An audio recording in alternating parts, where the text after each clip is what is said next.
As mentioned earlier by Ms. Gay Santos from World Bank, our SMEs typically do not have the real estate that is commonly accepted by banks as collateral against loans, and the use of movable assets is limited. So our SMEs are more likely to rely on informal sources of capital. Hence, the new government microfinancing program known as P3 is a welcome addition to the existing financing facilities available for micro enterprises. To hear more about this program, let us please welcome Ms. Josefina Flores, Group Head of the Small Business Corporation.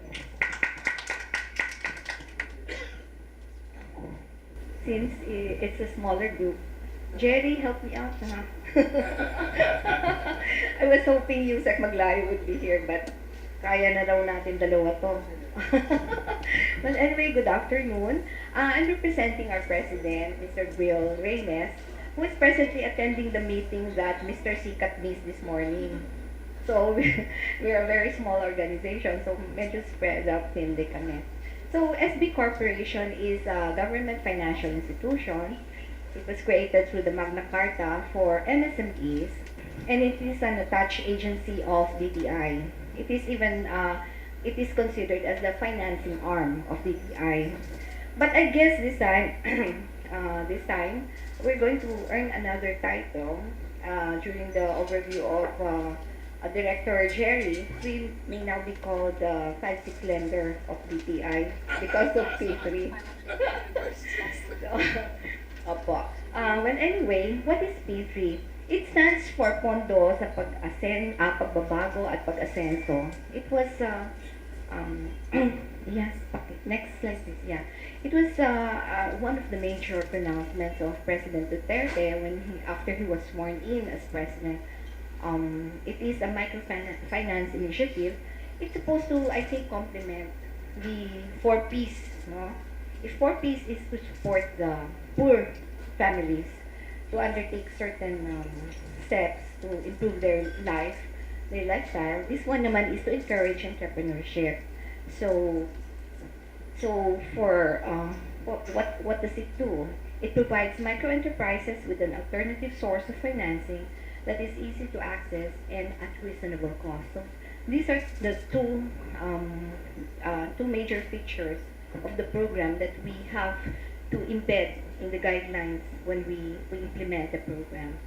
And then it boosts the development of entrepreneurship and the MSME sector with focus on the micro. So talagang tugma po siya sa mandate ng SB.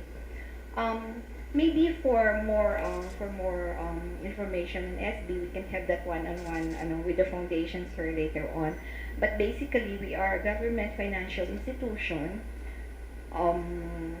supervised by the SB. Yeah.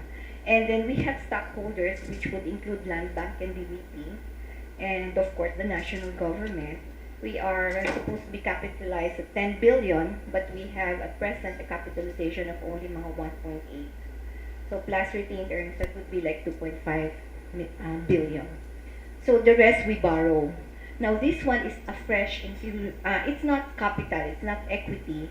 It is considered as subsidy or MOE, such that it came from the Office of the President budget. A 1 billion fund was set aside and included in the General Appropriations Act for 2017.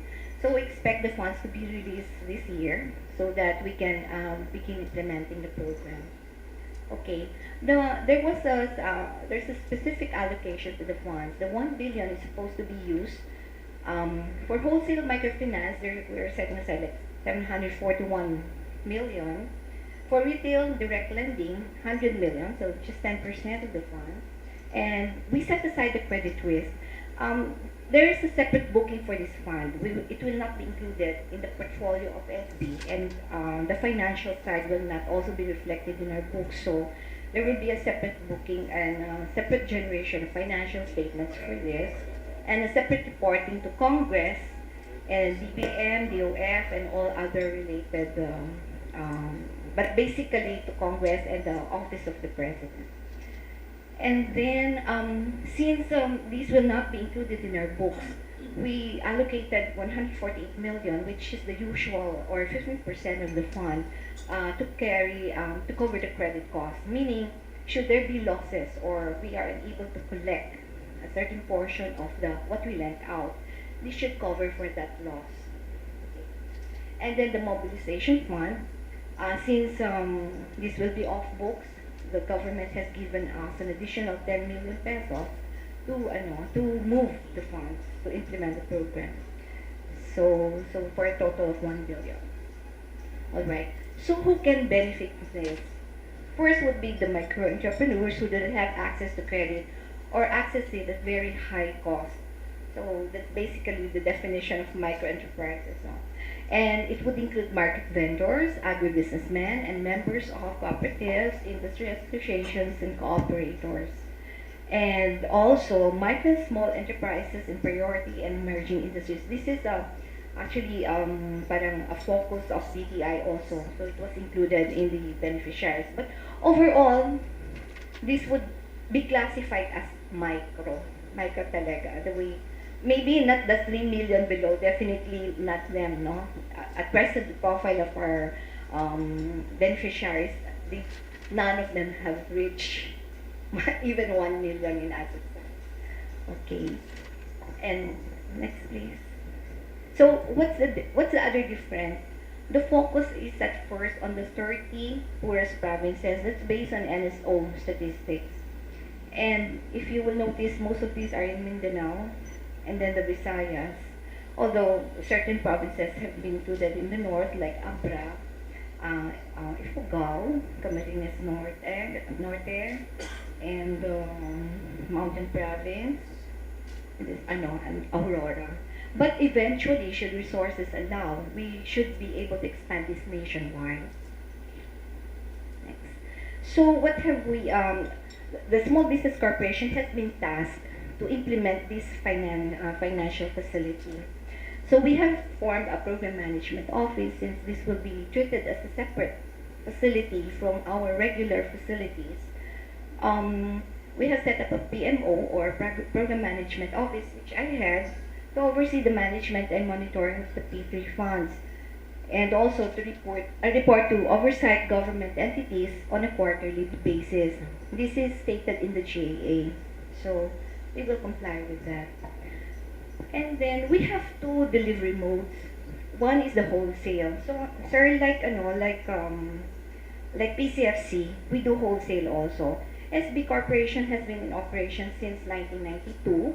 And the first facility that we provided for SMEs SMEs, would be guarantee.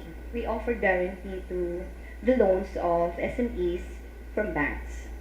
And then we went wholesale. We provided wholesale lending through bank conduits. And then we expanded into retail. And then way back 1998, we went into micro lending together with a private sector partner, that's Care Philippines. That was before, that was a long time ago. And then we also offer at the moment equity financing, and now P3. Okay, so we so for P3 we can speak of experience in actual lending, pero wholesale like land bank. So this is the first time that we're going to go direct na micro. Okay. So the marching order for SB Corporation is to simplify everything, to make it very easy for the micro enterprises to access the P3 funds. So even the wholesale lending, we relax the requirements. So this might be of interest to the members of the MCPI, and no, the rural banks are not included for reasons that you have enough funding now. Yeah, but a lot of their members who are also our clients under our risk-based lending capacity building program for rural banks have expressed their interest in accessing these funds. But for now, for 2017, we're making this available to MFIs lang talaga, like NGOs, cooperatives, and basta may credit programs for micro enterprises. Okay, so what's the difference between our regular wholesale microfinance as against P3? Just to to support my statement that we have simplified it. Well, of course, we have made available 741.5 million based on the GAA allocation. Then but we have adopted the BRR 5 or better rating. You see, sir, way back 2006 up to 2008, we got this grant from, as well as a loan from KfW and ADB, and they helped us develop this technology of a credit rating system which we apply to SMEs. Kasi banks would have that, but it would mostly be applicable to large ones. For this one, this is specific to SMEs only. So this is the technology we've been sharing through our risk-based lending training program with the rural banks, so that sans a collateral, they can still avail of a loan. So that's a part of our advocacy right now.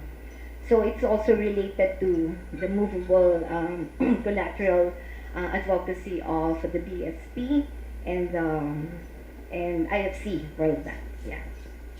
So from a scale of 1 to 10, if you get a rating of 5, then you can you qualify already to go to the next step of applying for a loan, no? Business loan po lahat to. And then you should have a business track record of at least 2 years in operation. Preferably, you should be earning. Okay. So please go back to the previous after that. Ayan. I just placed the fund allocation not applicable for regular wholesale, but just for the information of the body, we have a target of 1.016 billion portfolio for 2017. But this is for regular loans under wholesale microfinance. Okay? So our strategy at SB Corp is when you approach us as an MFI, you go through a single evaluation. So we can grant you a line for the wholesale regular, then we can grant you another line, maybe similar amount, but a maximum of 100 million for P3 alone. But the difference is the beneficiary should match the identified beneficiaries for P3. Yan po. Next, please. And then the documentation has been simplified, no? So instead of the full documentary requirements, which is similar to Land Bank, no? Which, as presented this morning, we have shortened it to just 4 documentary requirements. So that would be the historical interim FS with supporting documents,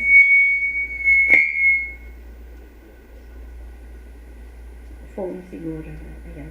And then, of course, the certificate of business registration, board resolution to borrow and authorize signatories, and the schedule of borrowings, including terms of payment, collateral cover, and credit status. Now, we have simplified it, but still, as much as possible, since we are supervised by BSP, we also have COA, we have to comply with, we still have to comply, no, to the minimum, with the minimum requirements. Yes, ma'am.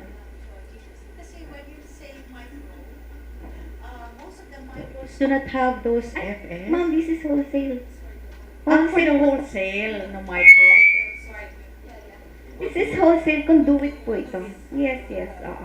So conduit ito. So Card has been our partner for the longest time, and you know how long our requirements are. And you have to submit mga FS and all that on an annual basis, no? So you can renew your credit line with us. But for this one, for P3, 4 requirements lang. Ayan. Next, please. And then, loan implementation, it's either we release it in full or in tranches, depending on your what you have on hand. Maybe you have already on hand 100 borrowers whom you have evaluated and would like to finance. Then you can present this to SB, and we can finance it, drawing from your credit line. or either in full, if you have a credit line of 10 million, you can draw it in full, or 5 million if in tranches, no? And the implementation, the loan release is through checks, the traditional way of doing it, or fund transfer. We are heavily dependent on the facilities of Land Bank for online transfers so that we can transfer funds beyond the banking hours. Yeah. So, ang Cargeta, you have already accounts with, ano, no? So I transfer. I'm the head of treasury also, so I transfer the funds to your account.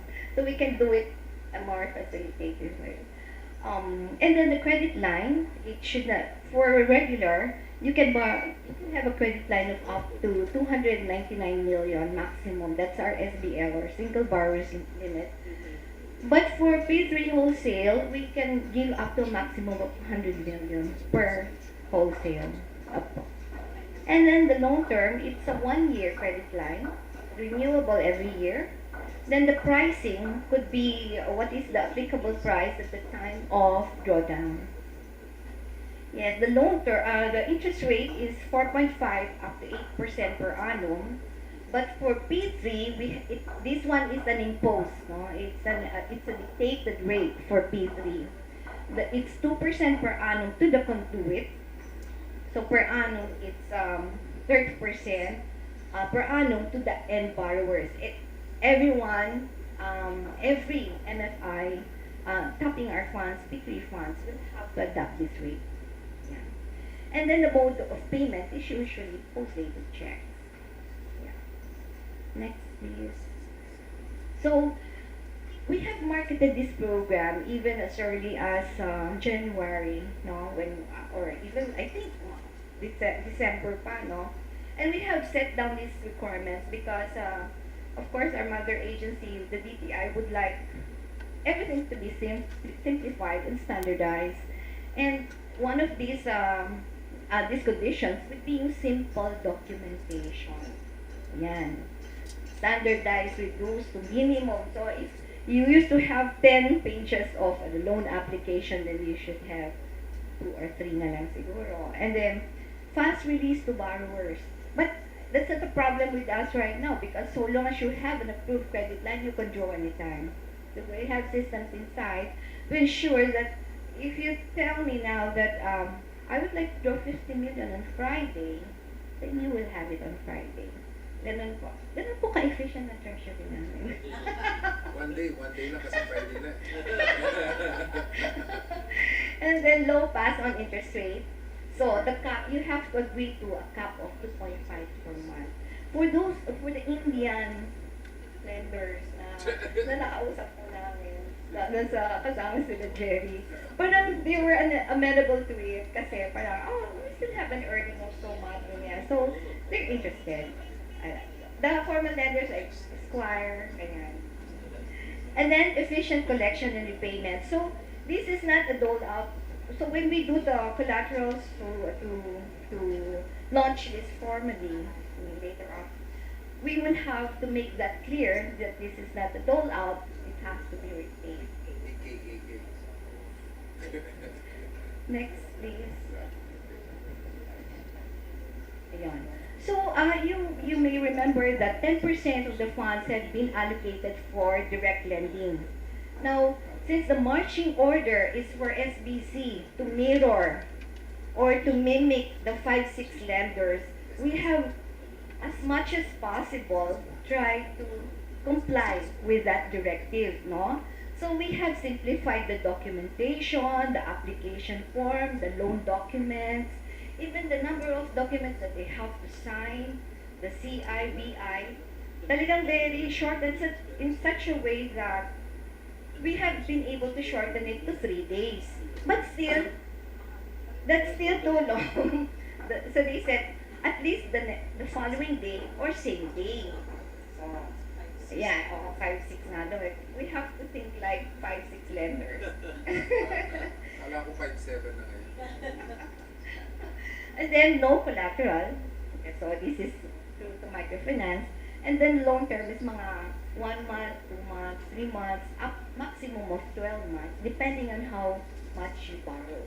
And then the right now we're lending between 5,000 to 100,000 per borrower. Okay. And then you sign only the promissory note. Then I was asked, now what's the disclosure statement for? That's BSP requirement. So kahit po we are mirroring the 5-6 lenders, we are still trying to comply as much as possible with regulatory requirements because we are answerable to them. And we expect that this will be audited in the future, so we might as well be prepared for it, diba? I mean, so everything is above board. Yes. So even if we have this direct lending picture, we would like to emphasize that our focus is more on the wholesale. So we'd really rather work with established MFIs in the countries because you have the experience, you have the network, you have the infrastructure, and you have the guidelines in place, no? And you know the areas where you operate. So our preference really is for us to work, no? And you're more efficient, I think. More efficient at doing this since you've been in this business for a long time. So although we have this direct lending component, we would really rather work with MFI. So that's what we're going to push. That's why early this month, I think last month, we have already met with MCPI, and then of course with our longtime partners like Cardbank, and then we have actually marketed this already. Yes. Thank you. Next, please. So, since we are parang baguhan, we are a newcomer in direct microfinance, we formulated or we developed the guidelines, the procedures, even the systems. We set up the IT systems already so that we can fast track the implementation. In fact, the reporting and the releasing is all done online. So now, no, online. So that if USEC says, I need the report tomorrow, we can produce the reports. If DBM says, we need your, we can produce them. And then we can also track immediately how much were we able to release and able to collect. So everything is, So may system based po kami. We run on Oracle, on the Oracle program. So to try our procedures and then the acceptability of this product to the market, we pilot tested this program in 3 provinces of the 30 priority provinces.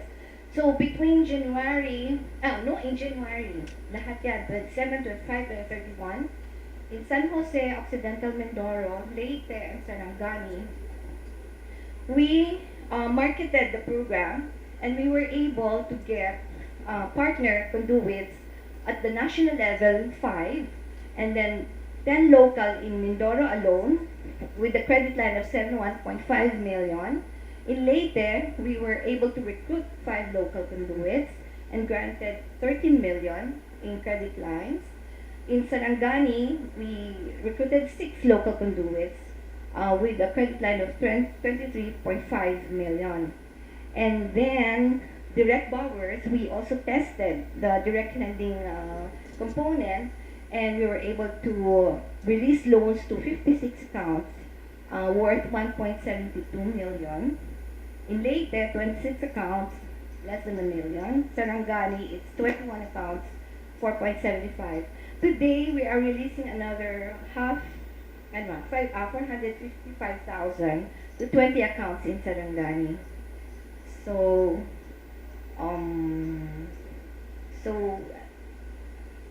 this is ongoing. We are collecting. The collection rate is 106%, but more when we get the reports as of yesterday. So the collection is daily, pwedeng weekly.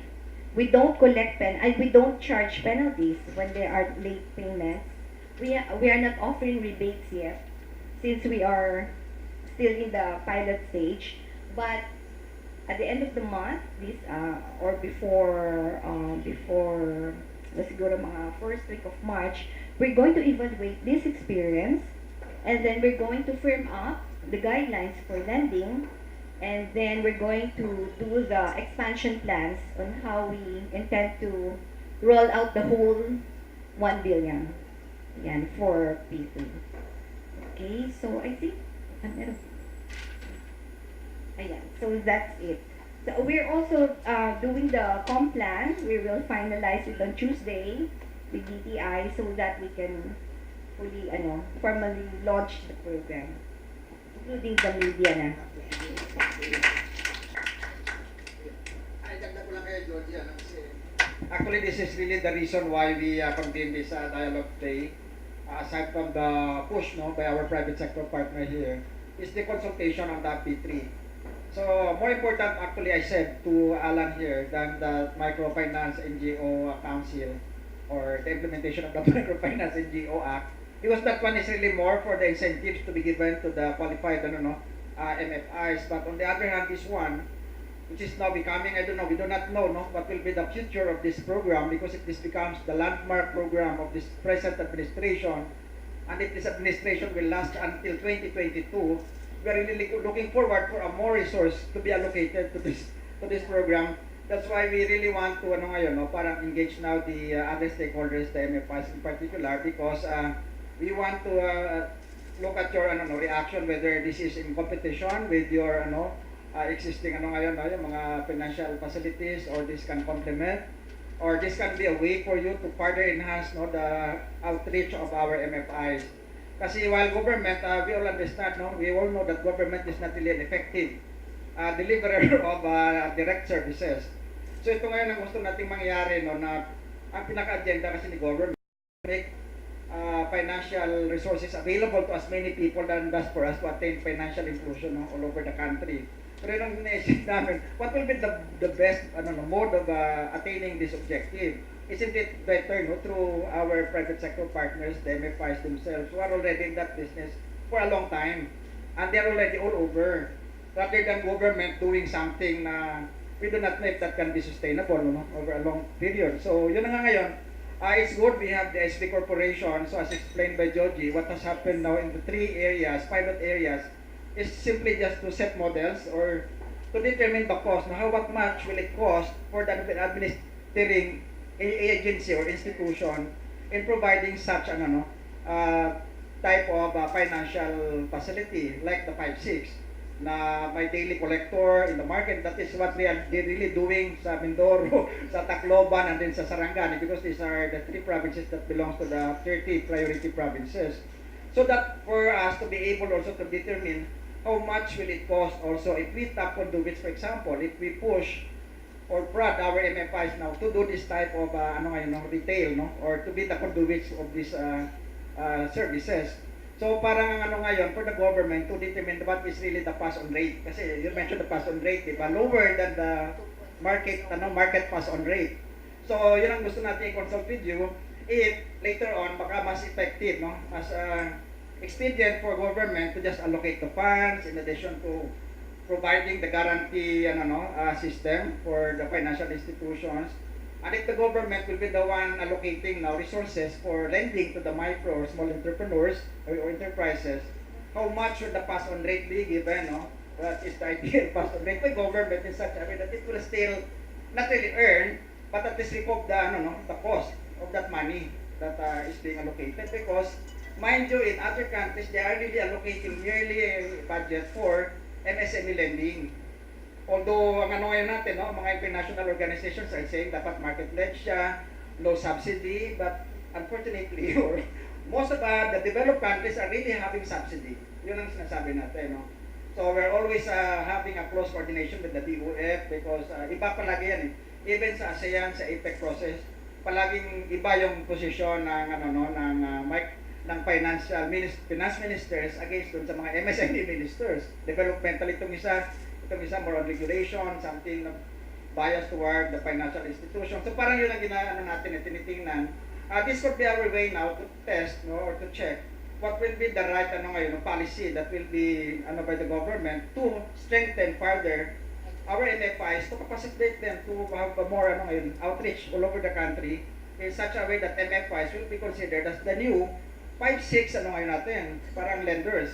Hindi na nga 5-6. Another good thing naman pala brought about by this strong pronouncement by by this administration na dapat tanggalin na lahat ng 5-6. Hindi na siya 5-6 ngayon, 6-7 na lang siya. So parang nag-lower ang interest rate. So parang that's another way ba naman. We're downbeating this advocacy. So ngayon, we are trying to institutionalize na hindi lang siya parang hype na ngayon lang, parang nigas-ogon siya, ngayon siya, and then tomorrow wala na siya. That's why we really want to, very thankful to Alan for making it here today because siya yung pinaka-importante natin na na market or client, or maybe siguro, audience in this program of government. So, ang ngayon, how do you look at this program? Will you see more of these funds ngayon to be allocated that will be parang lend out through you? And another thing that was presented by Jody, yung DACAP, yun yung wala kasi ito. Ngayon, government is already, ito, parang lumalabas, okay, we will lend it to you at this very, very, cheap rate, but you should not exceed beyond this. Yun din ang limit determine namin if at that cap, will you still earn? Will it still be parang parang still profitable? So yan ang gusto nating ma-set dito ngayon sa implementation ni SB Corporation. Yes, sir? Jerry, let me see if I understand what you're saying. So, when you're, sorry. Yes. Just to clarify, no? So, if you want to go to P3, you must be in the 30 poorest provinces. Di ba ganun? Oh, but I mean, your beneficiaries must be in the 30 poorest provinces. It's only because for this 1 billion allocation now kasi may nakalagay sa GAA ng government yung ang tawag doon, General Appropriations Act 2017 na priority should be given, but priority lang naman, hindi naman sinabing should only be in the 30. So, in any case, if you're in an urban area, you have to go direct under the old program. Ganun ba yan? The terms are the same, more or less. Mas mataas ang rate. And yet, the operational cost in the city is lower than, di ba? So, if How mataas, Georgie? Mas mataas, bagaman. kasi may mga ceiling sila sa kabila eh. Mas mataas compared Actually, ang reason for the rationale why the government sets na doon lang mas 30 priority provinces kasi parang isang tinitingnan ng government natin yan as far as economic development is concerned, yung spatial, space or area or geographic specific. So in which area government now wants to bring the development. So parang gano'n na while priority is given there or is being addressed to that area, hindi naman siya talagang exclusively for that area alone. Kasi even in rural area, in urban areas, marami namang pockets of poverty. So that's another argument that we are now to DBM. It's not only confined in those 30. Actually, mas mataas ang poverty rate or poverty incidence in Metro Manila compared to... Noong time ni President Cory, it was 20 poorest, di ba? 30 na siya. May 30 na siya. Tumasa Sa na other siya. direction. No, so anyway, just to understand. So if there's a program that needs this program, you can go to MCPI, tama ba yan? And find a willing MFI. MFC. Or you, MFI. Ayun yung MCPI. Or you go to the MFI directly, like card, or you get a direct loan from SBC. But all of them have different rates and different programs. Mas mabilis sa kanila eh. I'm just trying to understand. Kaya ngayon, under the P3, they can make use of the P3 funds as a wholesale fund that they can relent, pero yun at low interest. Yeah, kasi part of your problem is, di ba, pag micro, marami bago, they will not meet the 2 years, kung direct yun. But the direct is for MFI. For the direct the conduits, but for direct borrowers, pwede mong bago. Hindi, may ongoing business. No, pero kung bago means less than 1 year. Start. Parang, pero they could have been, pwede ba yan? Kasi hindi pwede doon. Pwede. Since we're in a pilot stage pa, we are lending only to market vendors. So they would have a track record already. Oo. Kasi one other thing that we'd like to avoid in this program is to duplicate or to agaw yung turf ng MFI. So if there's an operating MFI in those areas, we let go. I mean, if they pass the accreditation, we'd rather work with them. Pero kung medyo weak pa, I mean, maybe they don't, kahit na simplify the accreditation namin, they still don't pass. There are still enterprises So like my that. interest kasi is on the policy level, what can we recommend, di ba? Kasi there must be things we can recommend to make that a little bit clearer. Kasi for example, si Nabeni, they're working now with these 4, 5, 600 micro-entrepreneurs in Mandaluyong. They're finished with it. They took over a year of evaluation mostly sa Palengke. They now have to go to the next step. I'm not interested in creating my own MFI. Diba? That's why I'm happy to meet si Alan. But instead of, that was sabi nga kay Alan, maybe even that unit of our foundation should join MCPI. Kasi I think dun sa education, baka kami yung pinakamalaki.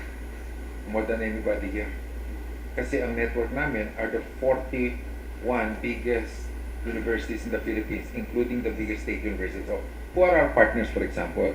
UP Diliman is our partner. UP Visayas, Central Mindanao State, West Visayas State, Ateneo, LaSalle, Mapua, FEU. So, basically, our training network is solid. Diba? And mga training namin simple. Cash management, project financing, supervision of funds received, etc. Yung mga very practical. Except if you choose, you can even get credits towards a degree. Kasi we have school. So, that one really, I think, can help if we join. And then I can introduce the people working with us there can really help. We can even help DTI kasi it's hard to get the 41 biggest, and ang biggest namin, ang basis namin is biggest in community development. Hindi lang biggest school. Kaya may malaking community development program. Although none of us obviously are in lending. Ako, I am. I got rid of it even if we're doing well. So, pero maliit lang. Isang lugar I gave them 5 million. Isang lugar I gave them 1 million. We have 100% repayment. And then we form groups that will take over, naging gift from us. Of course, that's not a good long-term strategy for anybody. Cannot keep giving gifts. But we just wanted to see. This was at the height of Pinatubo, by the way. We started this in 91. Pwede ba? So, even in a disaster area pala, pwede. Pero totally different yung system. And I think in a place like Leyte, they might need those kinds. So kami, we operate, my Iloilo office operates in all the Yolanda areas other than Leyte. Meron kaming opisina doon. So, Germany comes to us, Scandinavia, dumidiretso sa amin. And I would much rather, pag lending, give it to an MCPI member now that I've met you because we're not in the business of doing lending. So, yes, that's why the question is, so what is the policy suggestion from that kind of setup? Sige, mamaya, we can listen from our other, yes, thank you, sir, from our other partners, no? Siguro ngayon, for, Just the time na, Chef. sige, sir. See you, one of our angels. So, let's listen muna sa kay Card kasi ngayon si Card ang gusto nating i-benchmark din, no? How do they operate? Kasi Card is also into the nationwide, halos na scale of operation. So, si Jingle will be able to siguro share with us, what's the experience of Card para at least government siguro can take a lesson from your experience. Sige, Jinx. So, thank you. Magandang hapon po sa ating lahat. I hope I can still make you awake. Ito na yung oras de peligro, Anyway, I thank the working committee for this, for inviting us. I'm happy to present to you the programs and services na pinoprovide ng card sa mga clients namin. Okay, sa card matatag ang bukas. You'll see card, it means Center for Agriculture and Rural Development. So it's not a credit card, a debit card, or anything. It's Center for Agriculture and Rural Development, mutually reinforcing institutions. Here. From 1986 po, iisa pa lang po ang, I think this is not the one, the other one.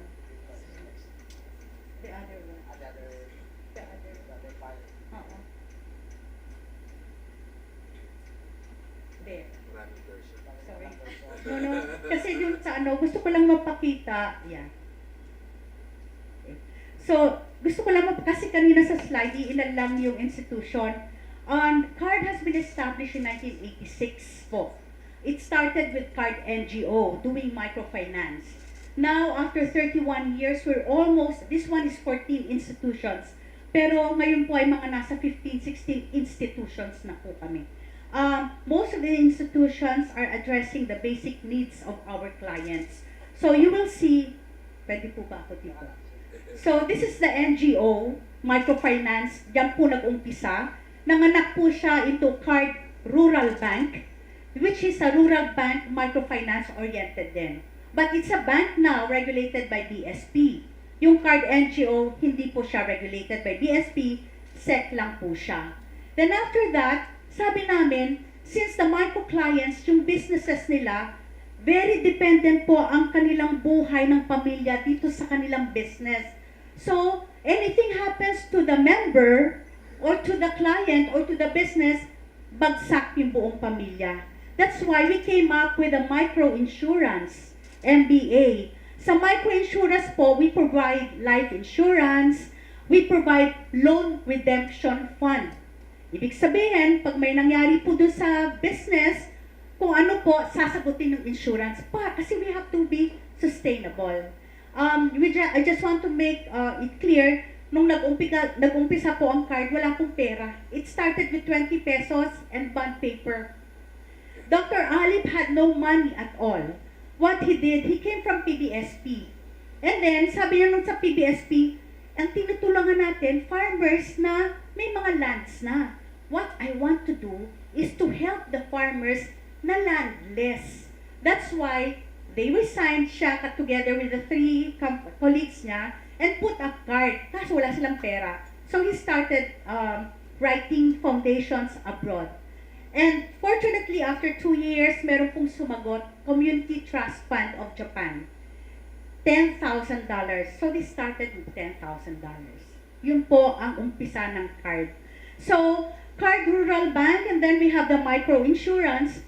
Now we have the CARD MRI Development Institute. Dati po, training institute lang siya, which actually gives trainings on microfinance, capacity building sa mga clients, but now, it is now a university po, which is now nag-o-offer po ng BS Management major in micro entrepreneur. Then may accounting na rin po siya. So this is now a university. Ito po ay Business Development Services Foundation, Inc. Ano po ang ginagawa nito? This actually links the products ng clients to the market. So sila po ang naghahanap, paano ba natin i-improve tong inyong packaging? So we help them. And then after that, they find end users for the products ng clients. Okay? Now this is po Kamiya. This is a non-life insurance agent po ng CARD. Ito naman po ay for yung mga properties, yung mga vehicles, yan po ang nag-i-insure. This one naman po is CARD SME Bank, which I represent. Kaya I want to correct po, hindi po ako vice chair ng buong CARD. Ako po yung vice chair lang nito. Okay? So hindi po ako, kaya po pag sinasabi yung CARD Bank, hindi lang naman po CARD Bank ang nasa CARD. CARD MRI. CARD Bank is only one of the institutions sa CARD MRI. Okay? So I came from here, CARD SME Bank. Sabi namin kasi, itong micro clients kasi talaga may mga success stories. Meron po talaga success stories. However, pag pumunta na po sila sa isang malaking bangko para mangutang, intimidated sila. Because they ask for financial statement, collateral, etc., etc. Sabi namin, how can we continuously help these micro clients na malaki? That's why we came up with a thrift bank. Ito pong CARD SME. Ito na po ang, pag nag-graduate na po ng microfinance, punta na po yan sa thrift bank. So we can lend them a bigger amount. And then we can provide other services, banking services, savings po, at saka mga mobile finance, etc., etc. So yung mga graduates po ng micro, dito po sila pumupunta. Then we have our IT institution. Kasi po, since may mga bangko na kami, can you just imagine, 30 years in micro, Pagdating ng bangko, walang core banking system. Kasi micro eh, di ba? That's why we came up with an IT who is now actually developing the customized core banking system, which will include banking operations and micro operations. This one actually is now partnering with an Indonesian provider. Yun po ang mga dadagdag dyan na institution, yung partner na yun, partnership na yun. Then we have Boticard. Boticard, kasi sabi namin, itong mga clients, pag nagkasakit, pupunta ba sa mercury drug? Ang mahal-mahal. So, Boticard is actually like a mercury drug, pero generic po ang binibenta at a discounted price, especially for our microfinance clients. Boticard, then we have Rizal Bank. Very recently, we bought another bank po sa Tanay, Rizal Bank. This is also a rural bank, microfinance oriented. And then we have a leasing, we have a card pioneer, we partnered with Pioneer Insurance.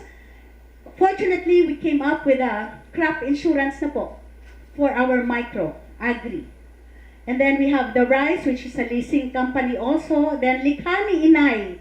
Yan po yung mga products ng clients.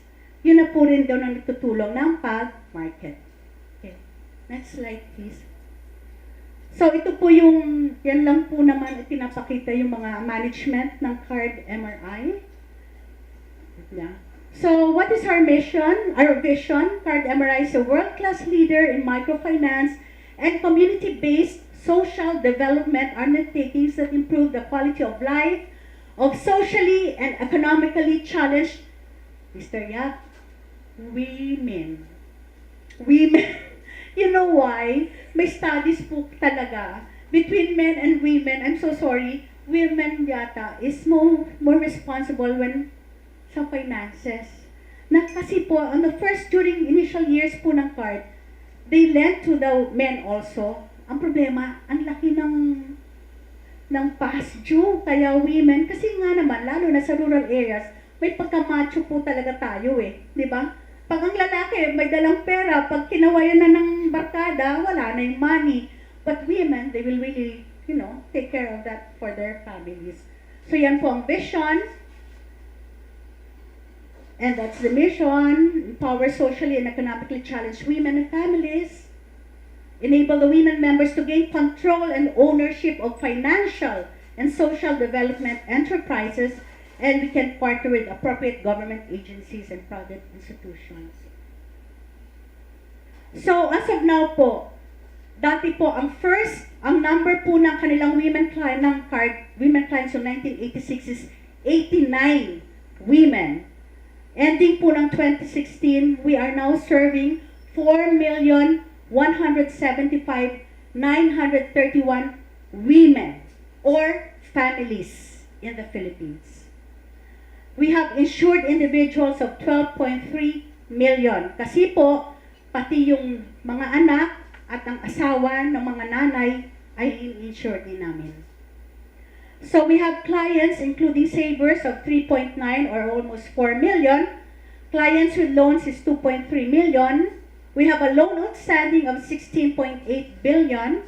Savings balance of 11.8 billion. Our repayment rate po is 99.41%. Yan po yung OSS and FSS. Offices po namin including the branches of the 3 banks and the NGO plus the mga microbanking offices is now 2,358 nationwide po yan. We have a total of 11,387 staff. 80% of that are children of our members. So yung pong mga napag-graduate na namin kasi may scholarship din kami for them, yung po ay bumabalik sa amin at nagtatrabaho sa card. So clients with credit with education, ito po yung stockholders, makikita niyo po, number of member stockholders, yun po sinasabi namin, we enable or we empower the women kasi yung po mga eligible nanays can buy shares po ng Card Bank. So they are stockholders of Card Bank. So we have scholarship, graduate na po ng scholars, access to health, etc., etc. So aside from the Philippines, we have partners in Myanmar, Vietnam, Hong Kong, Laos, Cambodia, and Indonesia. So, how Card MRI addresses poverty? Ito po, through community building. Ang operations po namin, every week, we meet with our clients. Sa grupo po yan. Ang Grameen po, before, yung pong in-adapt ng card, group liability. But after several years, we adopted the ASA. Yung ASA po, group, individual liability. Kasi yung group liability, pag yung isang member hindi nakabayad, everybody pays for her. Now, marami po ang nag-resign. So we adopted the ASA, which is actually individual liability, group approach. So we have a center made up of 30 women. Yun po ang minimit ng account officers every week. Sa meeting po, we also have education or various formation.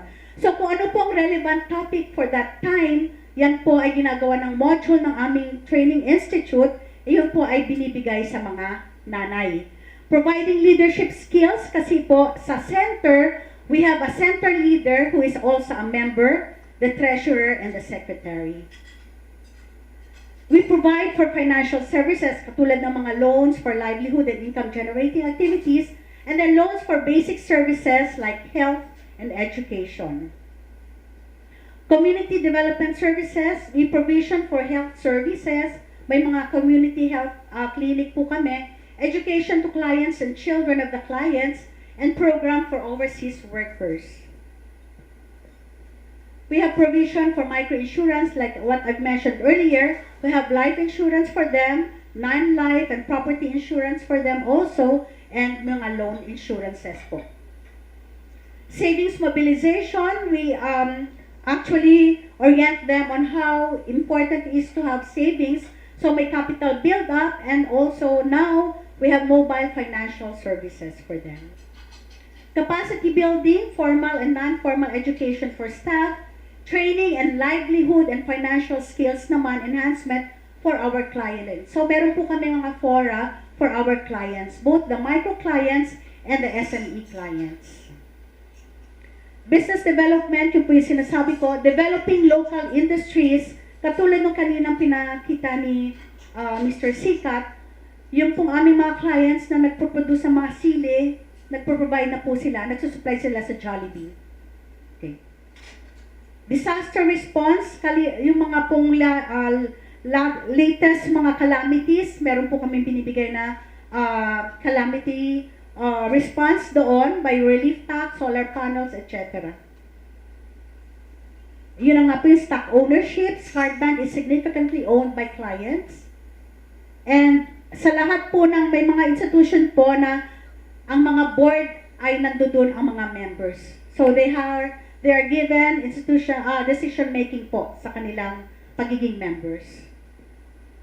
So yun po lahat, most of them are, yun po lahat ng mga programs and services we provide for our clients. So thank you very much po. Good afternoon. Okay, maraming salamat, Ms. Jingle. So, I guess we are now at the last portion ng ating dialogue. So, this is now where we can open the floor for discussion. So, may I request now, Mr. Yap, to do the facilitation since that is na kayo na ngayon. Pwede natin pagtabi para... Dito na lang. Sige, facing na lang dito siguro. Ms. Jingle, dito na lang kayo. Baka we can invite Yung mga secretariat natin yan sa council. Although sinasabi natin, we are addressing the issue of 5.6. Yung issue ng 5.6 is really not naman the interest rate kasi ang accessibility yung sinasabi. But anyway, so... They're everywhere. Oo. What's the cap again for the Namin, 2.5 per month? 2.5 ang ibibigay nila eh. So, ano natin yung Sa paso? end user yun. Sa end user. Kasi by the way, na-update na pala, no? Alam kasi, next week we will be meeting also with the potential national conduits ng P3.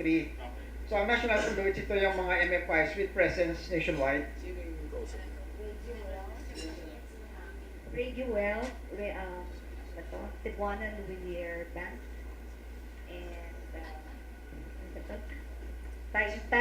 Taytay sa Kauswagan, and then the SBI. Magkasama yun.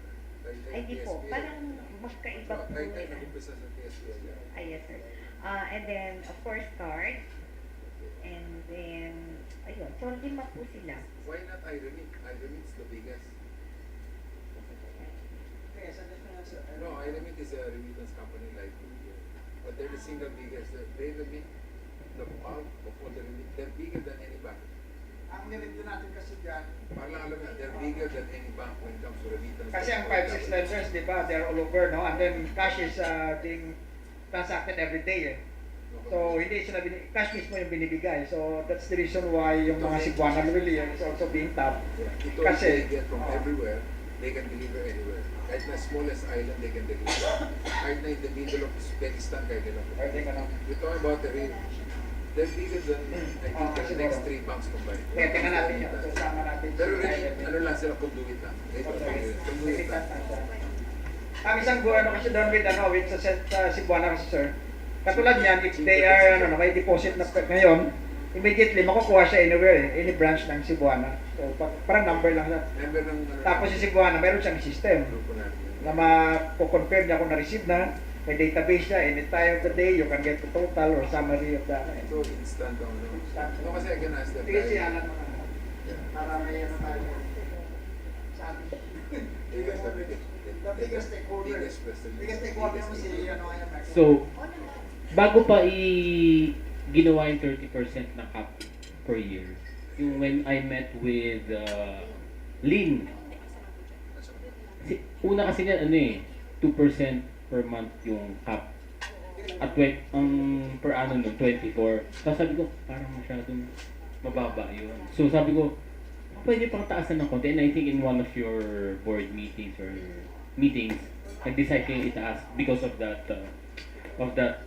input na binigay ko during the meeting.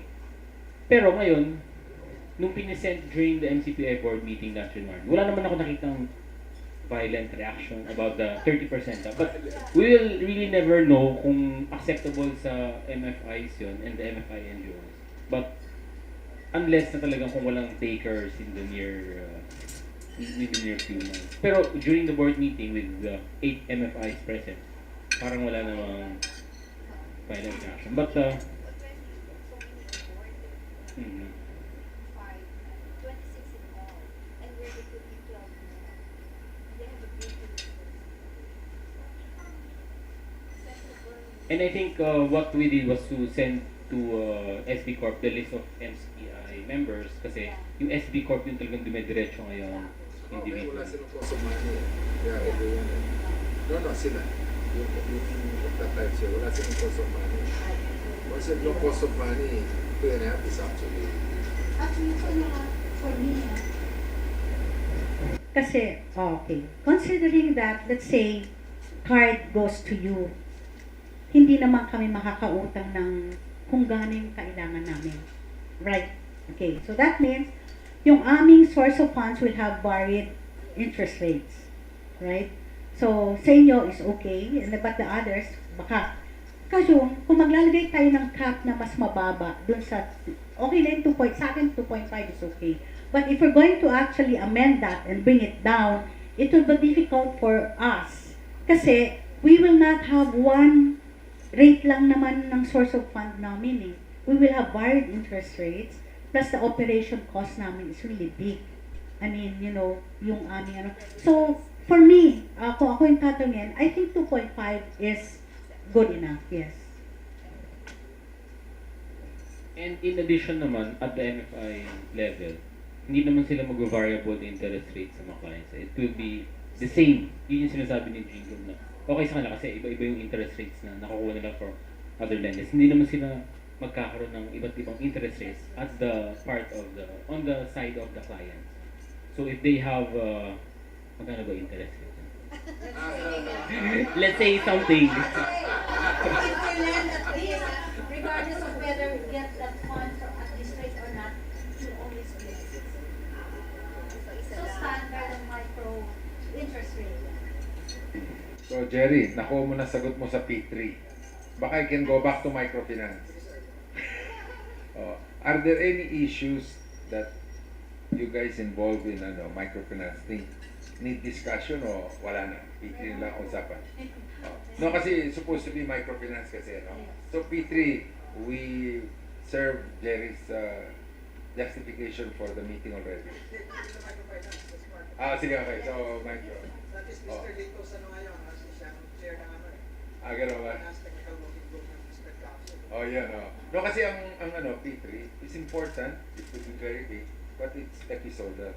There are structural questions and policy questions related to microfinance, which may or may not be related to any administration. And I think it's useful to talk about those policy and structural questions, if there are. And you were saying, Ma'am, there are, so maybe you can start. Kanina lang kasi we were discussing about Pwede na ba dito? Okay. I will talk with on behalf of the banks. Okay. As regulated by BSP po, meron kami mga compliance dyan on MSME and then Agri-Agra. Let's go to MSME first. Okay. Most of the banks I know, yung mga malalaking bangko na hindi makakomply on the micro, they would rather pay penalties. But since lalaki ng lalaki ang portfolio nila, nagiging costly na po ang compliance talaga. Okay.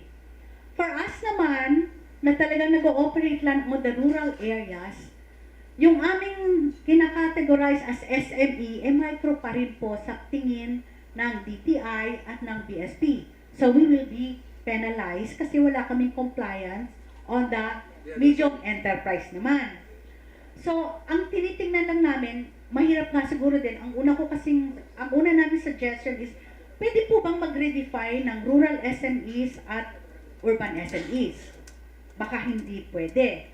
My second option is, pwede po ba on the kung ano po yung focus ng bangko, doon siya ipapakomply ng 100%. Kung ang commercial bank na hindi naman nila forte yung mga micros, ipakomply natin sila on the medium and yun lang po, kasi parang hirap kami talaga mag-comply on the MSMEs. Halos lahat micro yung aming ngayong na But have you brought that before? We brought What that up. is their answer? What's their answer? Okay. First is, every time we are reviewed by BSP, laging yan ang aming, may findings kami yan. Although, we are nagiging considerate sila on that. Ang sabi nila, we cannot do anything because that's the law, we are just implementer. So now, the Chamber of Three Banks would like to do an initiative on that at mukhang nag-i-initiate na rin po ang BSP on this ni Mr. DJ Espinilla. So we're just trying to na sana talaga ma-review yung definition ng MSME so that everybody happy and everybody can comply. If I may lang din, reiterate yung sinabi po ni Ma'am. Actually, totoo po yun yung sa compliance. Generally, under-complied kasi yung mga banks. And So, they will always have that problem. There's no solution. yes, sir. And card nga po is one of the biggest banks, pero ayun po, nagkaka-issues pa rin. Pero ayun, said ma'am, BSP is just the, the monitoring, arm of the Magna Carta. So, it's the law. So, we can't really do anything about it. And, tama rin po yung sinabi ni ma'am na recently, with the efforts nga to push for MSME financing, nagkakaroon na ng bilateral meetings between DG Espinilla of our sector and Sec Lopez, and I think magkakaroon na rin sila ng meetings this March to review the definition of MSME. But siguro po right now, sir, ang issue kasi namin sa BSP is how best to craft or redefine it. Kasi paano po ba talaga? Kasi are we going to refer to international standards or are we going to localize it based on our experience? So that's really the challenge right now po. Yeah, may I answer that, sir, no? Actually, matagal na nang-issue yan. From the time na nagkaroon ng mandatory lending for micro, small, and medium enterprises, naging issue ito ng mga banks in terms of compliance. So, ang unang requirements dyan is 6.4 eh. Parang gano'n yata, no? 6% galing sa, for micro and small. 6 ang medium enterprise, 4% ang micro. Parang gano'n dati. Ngayon, 2, 8. Ngayon 8 and 2, oh. So 8 ang micro and small, 2 kasi ang bias talaga is toward micro eh. Pero ang natin, ang legislative did not realize na may mga MFIs na that are already catering to the micro enterprises. That's why the secretariat before, headed by Alice Peña, si Alice ang namin, senior secretariat sa MSME Development Council, made a position paper na dapat omnibus ang compliance. na for as long as you lend out to the entire MSME, at least 10% of your portfolio, okay na dapat yon. So, depende sa mandate ni bangko, kasi kung rural bank siya, 100% nandun siya kay micro or small. Si Chamber of Trade Banks naman, nandun medyo sa small or medium, no? So, before, ang BAP naman is nandun sila sa medium. Kasi naging issue namin ito, no? Kasi they were harping on the wrong, ano yata noon. Ang palagi nila sinasabi, redefine, no? So we have to revisit the definition. Actually, it's not the definition that is, the issue. Kasi walang common definition of MSMEs all over the world. Naging issue ito ng ASEAN, ng APEC. Ang common understanding is for as long as you think that is the sector that needs, parang more intervention by your government, then call them as your SME.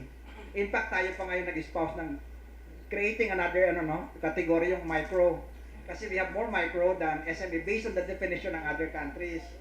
Pero lumalabas, 92% of our total enterprises are micro.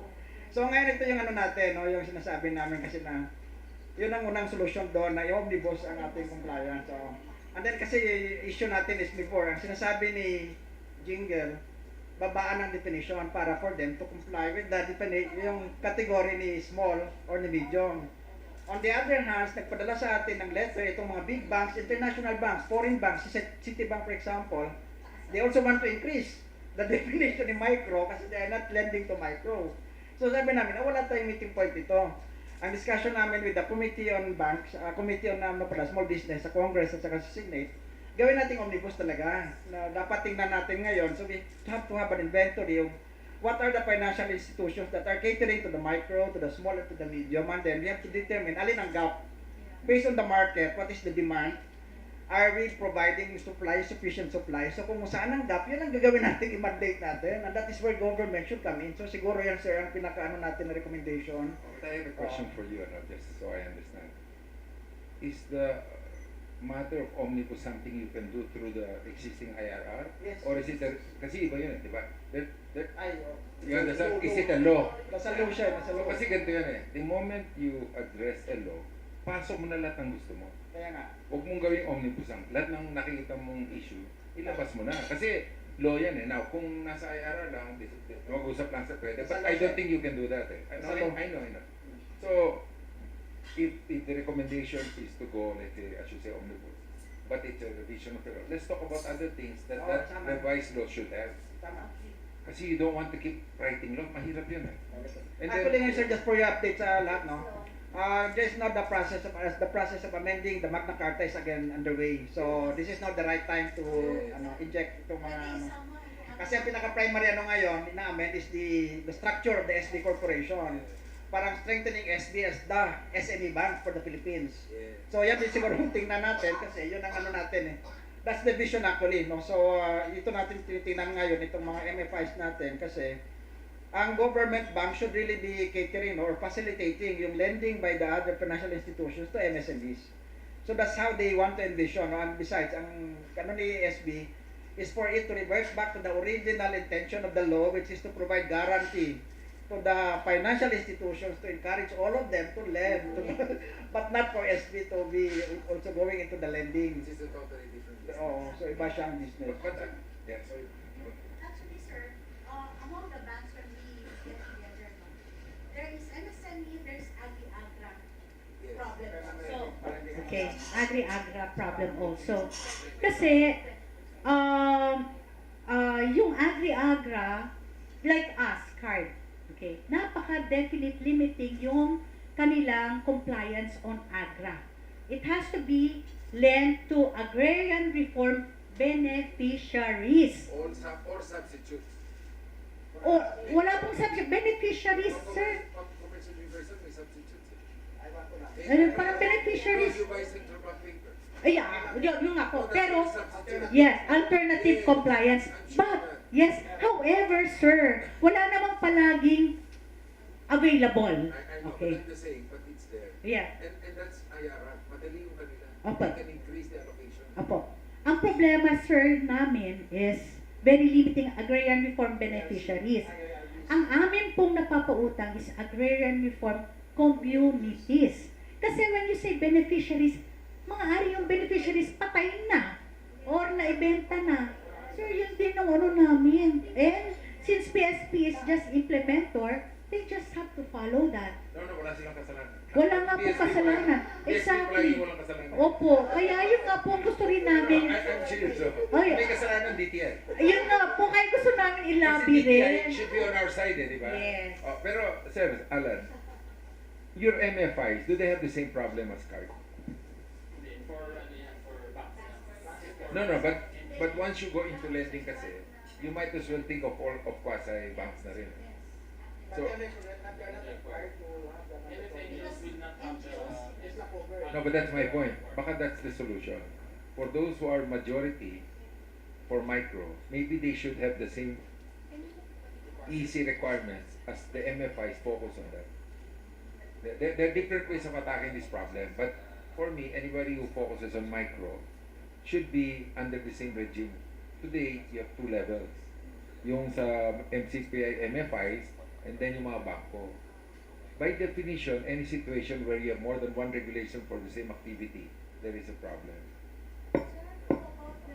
And for it to microfinance also. They And be to in the same other. category as formal banks. Kaya Supervised nga by po. the BSP. Kaya nga boss, kaya nga sir, they are required to comply with what that one. Yun nga po. But at least we know that there are two kinds. And part of the issue that I'm suggesting be considered this afternoon is, should the solution include both already?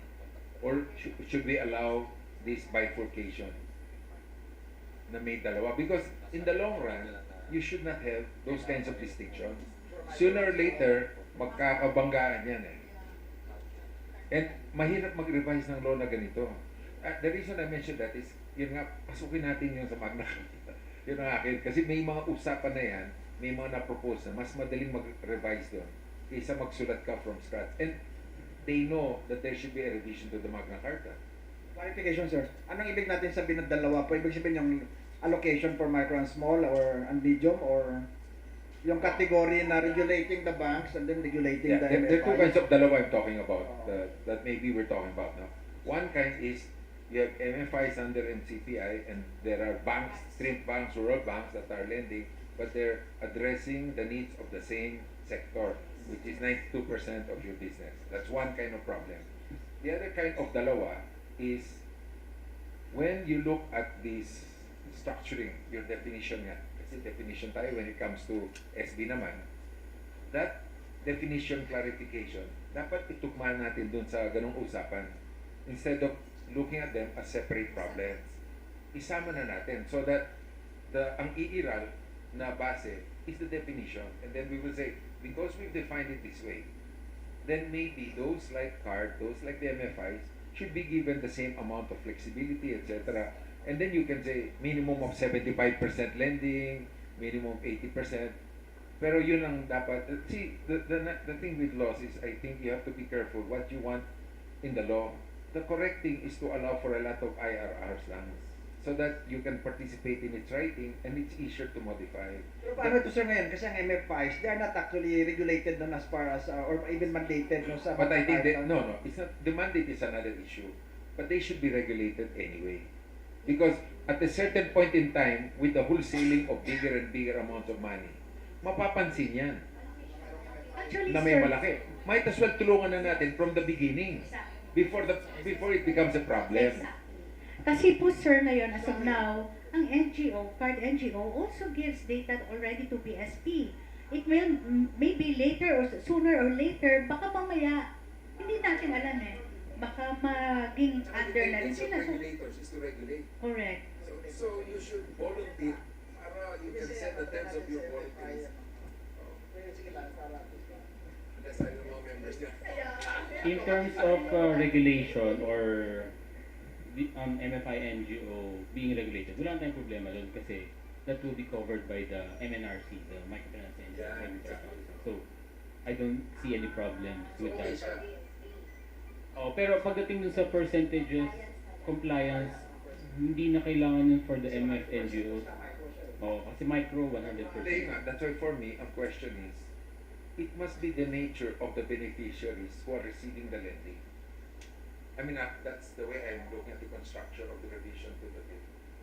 That when you focus on this segment, you must have the same regulatory regime. And if that's under the MFI NGO Regulatory Act, then dapat doon ka, kahit na bangko ka. I-harmonize yung requirements. Dapat harmonize. Kasi we want to address this 92%. Napakalaki niyan. Even if I give you 20 billion tomorrow, kukulangin tayo. Nakalagay doon 172 billion. And that is a wrong number. Kasi palaki ng palaki yan eh. Because your population is growing. So, this kind of alignment. Which is our bias after the micro-lending for the bias.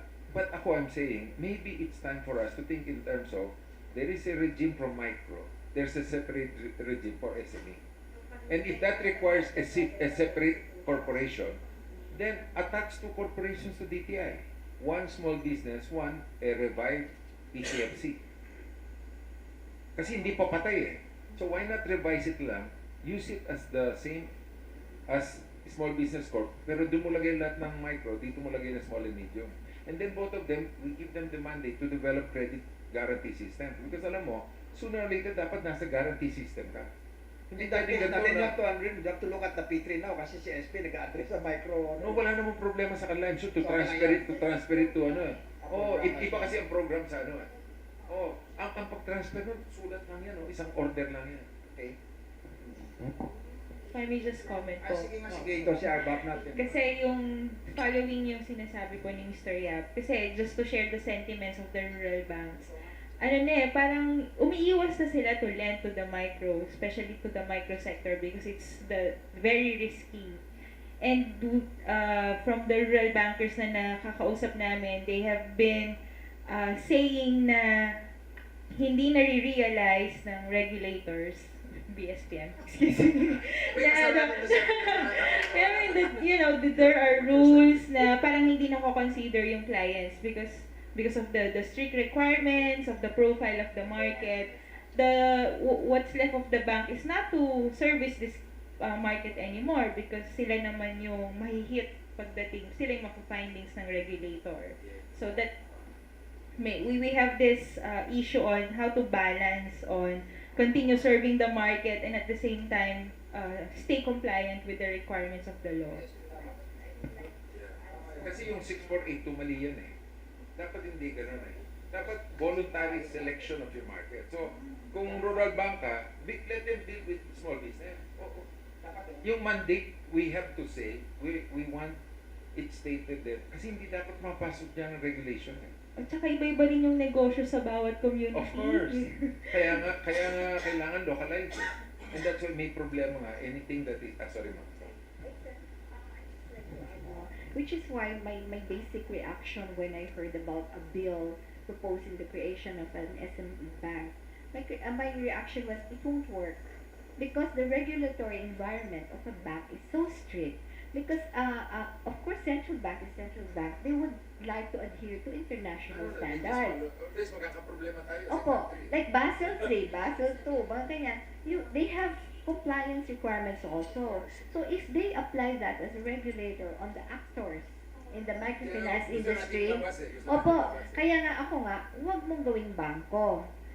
Oo, it has to be a non-bank na more relaxed ang regulatory environment to make it work. Kaya it's a form of QP, may minimum standard ka, pero non-bank ka pa rin. Pwede naman gano'n eh. It exists in the financial sector eh. No, but you guys have to be proactive kasi pagkatapos na yan, ang hirap mag-start from scratch. Dapat pasukin nyo ngayon yung discussion na yan. I think lampas na silang first reading, di ba? Sa amin. Wala pa sir. Wala That's akong started. first reading na sila. That's not started yet. Kasi ano lang yun.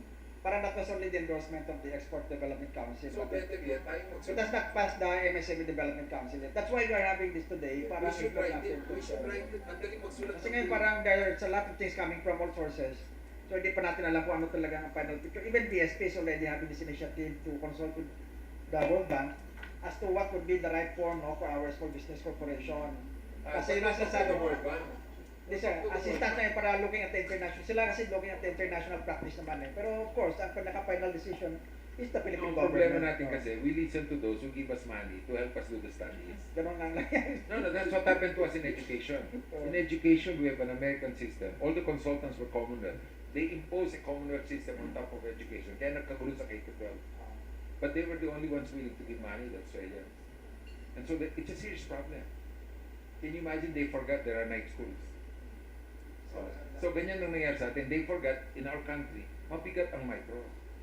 Kaya ngayon, we're having this consultation para talaga alaman natin. So tama yun, yung mga sinasabi nila Gay, ni Alan, sila Jingle, para at least for us kami, kasi kami yung mga facilitators, we have to consider all of these things. So tama ito sir, yung mga suggestions natin about microfinance, kasi when our legislators nga drafted that Magna Carta, nawala talaga sa kasi nakahiwalay sa nakahiwalay ng batas si microfinancing eh.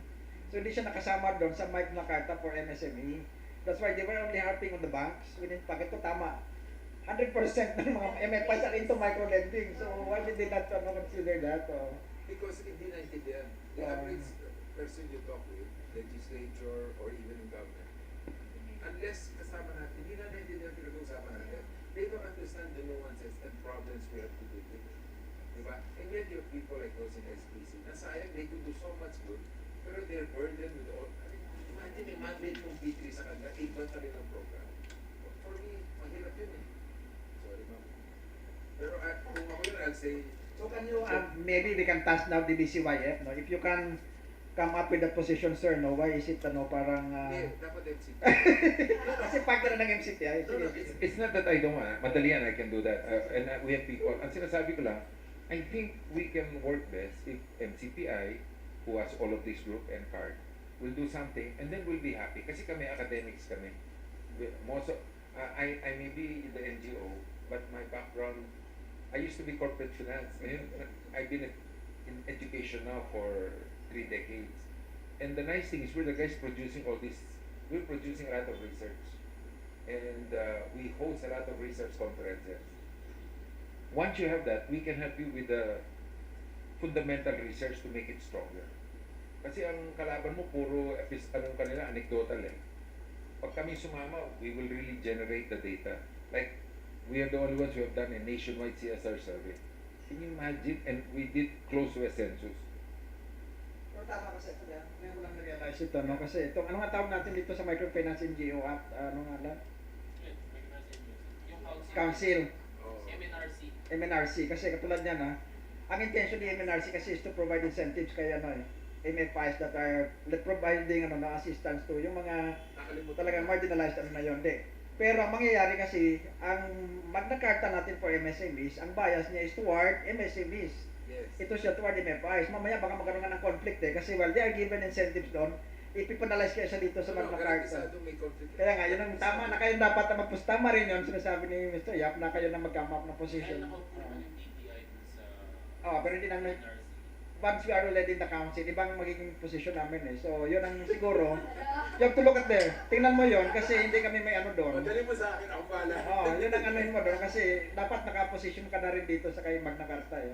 Tama yun. So let's Tama yun. get Ito mo namin, pasok na natin kasi doon, kahit si SEC doon, hindi ba siya masyadong si security SEC, actually ang SEC, masyado talaga yung regulatory when we are discussing that na wala kayo, talagang ang mindset ni SEC, hindi. Talagang panulusutin ka sa butas ng karayom. Actually nga, DTI doon, kami developmental for as long as you perform your mandate, we support yung incentive. Pero sila ibang yung kaya tingnan natin, baka dito sa Magna Carta for MSME, baka dito yung window natin for more flexibility. I think so. And then, I also think may 2-3 bill pinakikita sa akin dun sa grupo ni Senator Bang. Pwede rin tayong sumingit dun kasi there are various aspects, especially those dealing with poverty alleviation, na pag hindi tayo pumasok doon, apektado din kayo. Because the billions ng mga incentives na pinag-uusapan nila. And I was asking them, nasaan dyan yung mga sa microfinance? Wala di ba?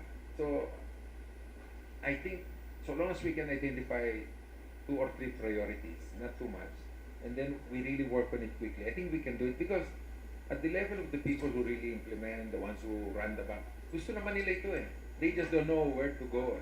Diba? So, I mean, I really appreciate that we're doing this. I think it's kasi I'm just a foundation, diba? I'm just interested in this thing as a Filipino. Pero I think what we're talking about will affect at least one generation. The way we're discussing it, once we modify this, ang hirap palitan. And it should be like that. Diba? So, if I may summarize, so first, we're talking about helping out in the revision of the Magna Carta and working with the NCPI and CARD to prepare something along those lines. And then mag-usap na lang tayo ulit. You know naman what you need eh. You know naman what your problems are. Except the two of you are not exactly the same. You have to find a way to marry those two.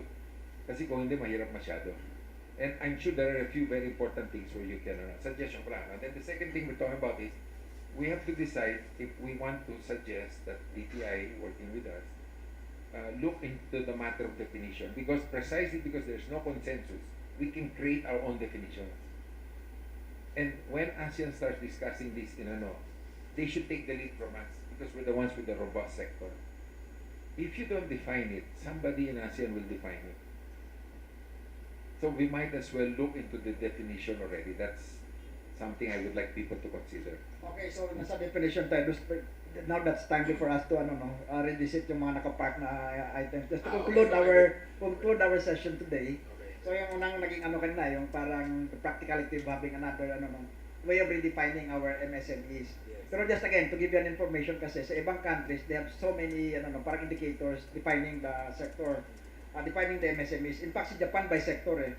Kasi nagbabari ang requirements mo, depende sa sector. Manufacturing, trading, IT, nag-iiba talaga siya. Saka pag sila sa area ng traditional, iba pa sila. Iba pa rin. So, traditional arts and crafts. but in our case, para ma-simplify, kasi ang natin itong sinundan ng ating legislators is the mandatory allocation requirement ng batas na mandatory. Ang banks ngayon ang nagre-request na dapat ang determinant natin should only be the asset size. Ako, asset. Para mas madali, sabi nilang ganon. So, actually, Saka allocations can change over time. ang problema lang natin sa kasi ngayon, sa definition kasi, nilagay nila sa batas na ang redefinition can only go upward. Not so ang suggest, We can revise that provision.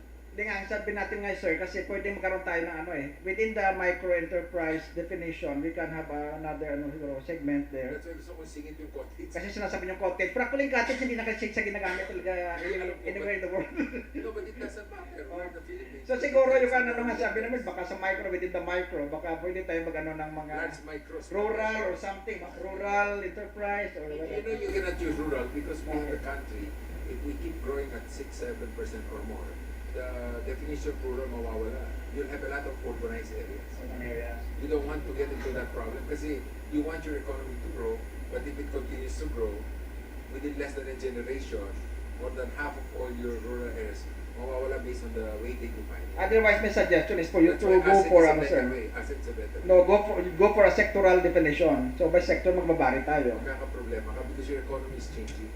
See, before kasi, all these theories, sectoral, all happened when there was some stability in the way of economic nomenclature. The problem now is, at that time they were doing that, there were no information industries, outsourcing was not a big thing, although in garment it was a big thing. That's why we have the Embroidery Act, the 137, RET 137, diba? And then you have the banded warehouse system. Your problem now is, with the way that you're moving to an on-demand economy, knowledge economy, all the ways of looking at sectors is changing. Part of the problem is natural resources are disappearing, and the trade of materials is changing the way you look at the sector. So, ako, personally, I mean, maybe not in my lifetime as a active business. No, I could be alive but not active in business, di ba? Kasi the decade, I'll be 80 years old, di ba? No, but at 80, I don't want to be like baby. At 80, I want to go back to my golf game. No, but kidding aside, I would like, kasi ako, I look at one generation 20 years, and I think, what can you do that will give those who take over from you the same flexibility you want to have? So, sectoral is a problem for it. I don't know, I could be wrong, but anyway, I look at it as an economist. All I can think of is asset. I cannot think of anything else. Asset, okay pa rin. Pero yung sabihin, so now we have to just to reclassify, no? Instead of 3 million, babaan natin o ano. Parang ganon. Yes, pero pag binaba mo nga, magkakaproblema ka. Kasi ang laki ng gap eh. Hindi nga, kaya nga Ako, yung small, ang small, ako, kung ako yun, gusto kong akyat to 40, 50 5 million. No, gusto ko up to 50 million. What about micro? Ang micro, Actually, may bill ngayon sa Senate, 5 million eh. Kasi si Senator Recto, 5 billion eh. 5 million. pero hindi micro yun eh. Pero Ang micro is 1 million or less. hindi, up to nga sir, up to lang sa kanya eh. Pero you can have 1 peso hanggang 5 million eh. So within that range. Pero That will also give us the that gives us the statistics na parang consistent siya with all over the world na 90% ang micro ng lahat ng Part of their problem kasi is they convert currencies when they look at the numbers. We should look at our own economy lang and forget about any foreign currency conversion. Yeah, that's part of the problem kasi 5 million is only $100,000. Suddenly, if you look at USDA, USDA ang namin dyan, di ba? You're familiar with USDA? Ganun nga, oo. Oh, yung mga numbers nila, yun lang sila grabing subsidy ng USDA. Talo tayo. Hindi, sige sir, just so fun siguro, what do you think should be the right definition for a micro? I leave it to the Sa'yo kunyari lang, ano sa tingin nyo? Ang pinaka, things, oo. Kasi ikaw yung micro is 1 million. 500, yeah. Actually, ang original, ano ha? Akin lang, micro, namin na, it's 0 to 500,000. Actually, that was the original, that was the original position ni DTI, no? 500,000. When we recommended to Congress and Senate, what we were recommending for a definition to micro is 500 up to Yes, but 500,000. what year was that? What year was that? That 1.5 nagtaas ng 1.5. 1.5. Pero I'll go with 1 million. I think So, 1 million is a 1 very million. strong number. Di ba? Micro. Ceiling. Pwede ng 1 million siguro ceiling. Micro. And then small, Ang small mo, dalhin mo ang so 2,000 siguro. Ayun yung 1 to 25 million or 1 to 30 million small. So within that small tayo mag-adjust, Ako tama? kasi yung medium is up to 250 million. Actually, tama ito. Assets na big business. Babaan natin ang definition ni micro para talagang lahat ng talagang kailangan ng intervention. Itas natin ang medium. Ang medium, ang mga hindi sir, small at saka medium ang medyo. Oo. Kasi masyado malaki ang... In our award, the one. So, Ang one okay lang. small to for us us, is 50 million. And we call it a purely developmental stage lang. 1 million. Sa inyo, okay lang to? 1 We did million. study with Price Waterhouse and study this and data. Sa inyo, sa ARPA, paano ang ng ARPA? Maybe we're one of the few that really studied. 1 million. And then for your Million jeans, to no opinion. Yung pinag-aralan. ang medium, ang small mo, 1 million up to what? 5 sabi mo. Small. Si Jerry was in the judging. 50 million kay Jerry ang ano. Developmental small na ano natin is 50 million ha. Dapat ang medium ang babaan natin, hindi siya abot ng 100. No, kasi kami, we studied this eh. Kaya lang sa MSB, ang landbank ni BP pala kasi. Oo. Well, Kasi sa Sir Jerry, PDP, tungkol lang dun sa medium, siguro it's para lang ma-inform din yung body. The conflict with regards to the definition of, at least on the medium side, is, for example, we define it at a cap of 100 million yung present structure natin, diba? 15 to 100. However, ang sabi natin, in another structure, with regards to our small businesses listing for stock exchange. Kasi one source of funds lang naman yung loans eh. In other countries, equity financing is quite big. The problem with the Philippines is that since we cap it at 100 million, it is in contrast with the definition of PSE itself. So within the country may problema tayo kasi for a small business to register for the small board, yung tinatawag natin SME board, you need to be capitalized at least 200 million. Sa PSP. Yung small board natin, so doon pa lang may disconnect na definitely the companies listed in the small board sa PSE to avail of equity financing definitely more than 100 M. So yun yung large eh. Doon pa lang tayo hindi na nagtugma. So the earlier suggestion to even lower the medium, parang lalo tayong lalayo dun sa merong continuity ng ating definition. Tama yung na-raise mo nga dito. Tama yan actually kasi ito yung ruling ng kasi if you look at the talaga na developmental siya na ang mo talaga is to bring more return to the economy, kailangan mo ng ganon. Kaya lang itong argument kasi ng iba nating mga naman sa ibang sector na parang the reason why we are defining them as SME is that dapat lahat ng mga intervention should be geared toward this sector. Parang pag sinabi mong SME, sige si government dito kayo nakapokus. Pero ganito lang dapat ang level. But we realize that kasi kami DTI din, ganun din dapat ang position. If you say na kailangan mo talaga i-develop, dapat ito yung mga medyo yung mga low-hanging fruits na talagang magiging anchor sila of the industry. Kaya lang yun na nga, if defining them as SME, kasi may tayo na si PSE for example, dapat may special window siya for SME, pero yun pala, definition niya doon, at least 200 million siya, no? So yun ang... Pero for me, it's better to distinguish between medium and small. Sige nga. Oh, ang medium, all the incentive should go to small and micro. Small talaga dapat ang Kung micro. ako yun, for small and micro. Yung medium, especially kung tumitig, that's why for me, 50 to 200 million, up to 250 million pa nga ako. You know why? Mag-iibang PSC, alam mo ha, they're gonna remove the small board, you know that. It will be one board na lang. Announce na yun. Mangyayari na yan. No, the one who created all the compliance is one of my volunteers. Kasama sa foundation ko, si JJ Moreno. Siyang gumawa lahat ng yan. One board na lang. Because it's so complicated. But the problem lang is, NASDAQ has proven that all the innovative companies come from the small board. That's the challenge. But in a country like ours, how much innovation can you have? Nag-small board silang IT company, but the innovation is not innovation. Kinopia lang ginagawa sa ibang lugar.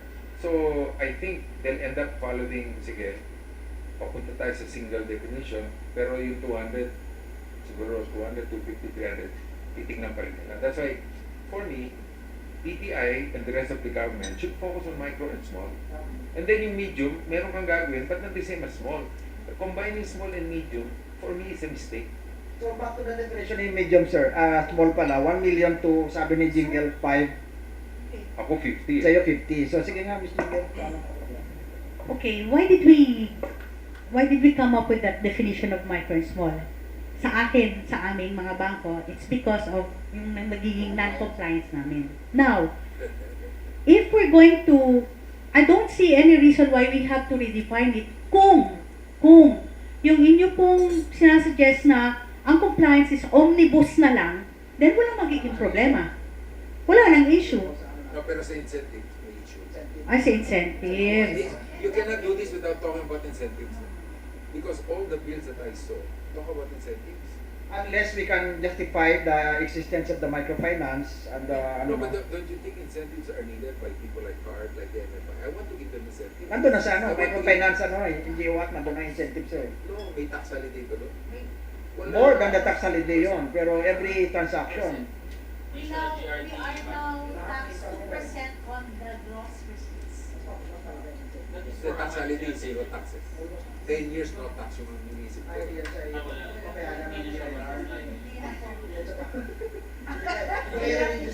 Sinubukan na namin. Sinasimula kami sa zero tapos. 2% On gross. on gross. Bagay. Ganun na lang ang recommendation natin na yung omnibus nga siya, no? Yung omnibus ang definition. 10% kami. We're at 10%. Kasi actually na-discuss na ito sa ibang iba-ibang technical working group ng both Senate and Congress eh. Ang sinasabi ng mga mambabatas, hindi, nagawa lang ito ng mga agency na yan for their own expediency na mapadali. Kasi katulad yan, si PSing focus nito agad sa malalaki. So naglagay siya kunyari dyan ng small ano na yan, window for the small little. Pero ang definition niya naman, the large, halos large din yun. Yan ang sinasabi ng mga legislative, which is tama din. Oh, so papalit siya doon sa kung ano lang kayang gawin. No, but if you have consensus from the sector, mahirapan sila. Ang problema is their consensus. May concentration. Kailangan may consensus at this level of pandiwan. Actually, I'm part of the Chamber of Commerce. And yung mga bangko ang problema yan on the compliance ng MSPs and that. And in fact, we are now actually thinking of how do we redefine it or kung hindi man natin redefine, what can we do about it? Kasi nagiging costly na talaga yung compliance. Because they pay penalties. We pay penalties for not complying.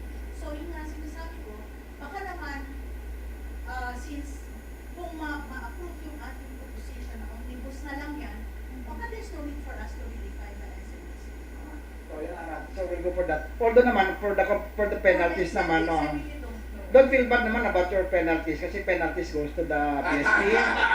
Ang PSP naman goes to Sa kanya the... ginagastos niya. Yan, ginagamit namin. Ito yung kinakain mo ngayon. It's good to be honest. Yan yung kinakain natin. It's okay with the big banks.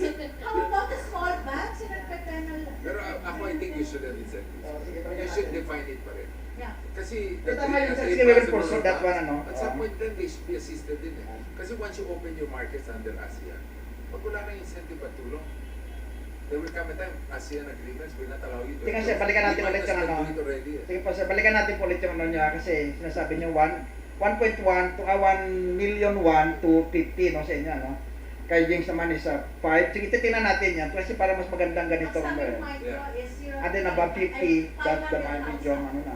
So, malaki na natin ang range ng ano, Kasi medium. gagano'n naman nila eh. 1 million. That's the micro. Okay lang, kami we agree with that also eh, 1 million eh. Kasi, pag sinabi nating 1 million, dapat talaga, maliliit talaga. 1 million Kami may agree with that. Kami We din. think it should be up to 1 million. 1 million. Wala namang zero. Kaya ba, 1 million? 1 million talaga dapat para those which are really in need of the assistance. So, tutulungan ng lahat ng enablers. So okay, so we're finished with that. So it's a definition. Let's go. So we've resolved two things. One is on the revision with the omnibus proposal. Second on the Yung definition. The third one, I would like for your consideration that we create two institutions. One for micro, one for small, or small and medium active. Because I think the one, and I would like them to have 20 billion each. From This day is for one. lending, no? For lend, For credit. for credit. One is SME credit or small business credit. The other one is for microcredit. It has to be a big amount, like 20 billion, because ang laki ng gap eh. So what's the take of the microfinance? Is that for the P3? No, no, that's more than that. More than So what that. I'm saying is that whether you call it P3 or kasi kung if I'm the institution, dapat, and I'm 20 billion, marami yung may isip na ways to do it, hindi lang P3. Kasi P3 is just a fund. This one will go into their books. Therefore, they can really do things with it. I'm just saying, the moment you combine them, palagi may problema yung institution. Because they will have to focus on one or the other. So kanina sir, So, sinasabi yung nyo, problema, the qualification of Opo. people, the way you supervise, the way you implement. Hindi dapat parehong tao yun eh. Dapat iba yun, dapat iba yung procedure. So, if I'm dealing lahat micro, dapat yun lang ang business ko. Especially if you claim it's 92%. Then, kailangan talaga may separate institution ka. But, the way for the country to grow is industrialization. So, you need to support your small, or if you like, your small and medium. That requires a separate institution. You cannot have one deal. This is lokohan. At least ako, that's my, so yung micro kanina, you're saying sir that there's a need for us to maintain the PCFC. I want to suggest, or you can call it by another name, no? But I'm suggesting that there be two institutions, both attached to DTI, diba? Wala na siya eh, PCFC at saka NLSF, yun yung ano. No, kukombine mo yung NLSF sa PCFC. NLBC. Every single lending, now kukombine mo, either they go into PCFC, they go to small business, or na split sila, yung micro nila goes in. Because can you imagine what will happen? Ang dali ng usapan palagi. Pag micro, ikaw magatin. Pag small or small and medium, ikaw magatin. Pag combined, because it relates to general economic question. So separate talaga si micro. No, because the people and the expertise must be different. Okay, good. So we will come up with a concept note on this. Kasi actually matagal na rin itong sinasuggest even ni DTI. Si Yusek Seni, palagi na yung sinasabi din noon na separate dapat kay micro, And I separate think for... that at the grassroots, maraming mag-agree niyan eh. Sige, tingnan natin. So, we will... No, they were bored. I think it was a knee-jerk reaction because of all the Napoles and other issues. In fact, sabi ko nga kay Cesar, nagkamali ka na kaya napatapos na administration nun. Nung ginawa ito, one of the last year. And they're making decisions without really thinking it. It's not actually dissolved yet eh. Parang the latest Kasi yung dissolve, Nando principal, diniritin. May YC eh. yes. For PCFC, may Ako YC. hindi dissolve, we can do it. Kasi pati yung si ano, yun na nga, ngayon. Yes. No, kaya nga kailangan magkaroon ng RA yan. Pero, the RA, instead of separate, then sama natin doon sa Magna Carta. Doon natin Doon sa Magna Carta ilalagay. So sa Magna Carta, Micro, mag-recognize sa saka dalawang siya. institution, omnibus ang ano, itong definition, recognize natin yung mga MFI kasi meron na tayo nung bagong act. Actually, that's a wonderful act eh. Ginawa na, yung may sarili ka sa ano. And yet, they're not respecting by the other things they're doing. So, parang kasi natin yun. Anyway, may malaking involvement naman kayo dun. So can we say, sir, na si, for example, si Landbank focus on the small and micro, Pwede si rin. DBP focus on the small and medium. You know, they wanted to merge Di na, hindi na same words eh. Kaya dapat No, gano'n. yeah. Oo. No, but I think your problem is you have industrialization questions. Any country, you know, will have the sector na maliit, but you need industrialization. So, if that were the focus of DPP, tama yan. Small to large sila. Medium to, small to large. No, Tama. it doesn't. It has to be that industrialization is not a function of size. Like, you can support small companies, but they're innovative IT companies. Or ano, specific No, ano. kasi ang risk-taking sa ano, the average loan Tama, should be between 40 and 60 years. Mm. Mga ganun ang loan mo dapat sa industrial, like the Industrial Bank of Japan. And then, you need an agricultural bank, like land bank, because we are an agricultural country. Dapat land bank should not be burdened. That's why they should not supervise the small, the medium, the micro. It should be more like DTI, or we should not make them independent naman. Because there will always be policy questions when it's a question of special sectors in society. But they're attached, they're not, you don't run them. You're there at the policy level. I think if you separate them, they'll be under the office of the president, mas mahirap. So parang we're now looking at only the two institutions, the government. Ito nga, ito No, dalawa. we don't have to comment about DPP and Hindi, ito ngayon, parang yun ang potential na ano pero kung natin. ginawa mo yun, magugulo ka. Let's just worry about yung microcredit. Okay, microcredit lang. We're just forced to talk about small because microcredit, once you have the big amount, magkakaproblema ang small business. Okay lang So ang sa microcredit, ano natin ngayon, microcredit. 40 billion. Sir, ang microcredit institution, how will it ngayon relate with the microfinance? Parang siyang wholesaler? Wholesale Siya parang and wholesaler then ng later, microfinance. no, and then later, the credit guarantee system. You know, you have to make it, set up a credit guarantee system. Kasi ngayon si DTP may wholesale kayo for micro, ano? Micro meron kayo. Pwede ko lang ganun. May micro, ano sila wholesale. Para hindi yan ganun kalaki, ano? Hindi malaki yun. Open naman po yun. Pwede siyang palakihin. Pwede rin palitin. Market driven. Kung may demand, may Kasi naalis ko dito. marami po daw ni DTP. Of course, it won't happen. Let's just, as you put it, low-hanging fruit. Let's just do a few things na may malaking chance to happen. Sige, tingnan natin ba. My suggestion, don't go beyond 3 suggestions. Kasi ang dami lang tinitignan na iba. I'm sure you know the discussion ko.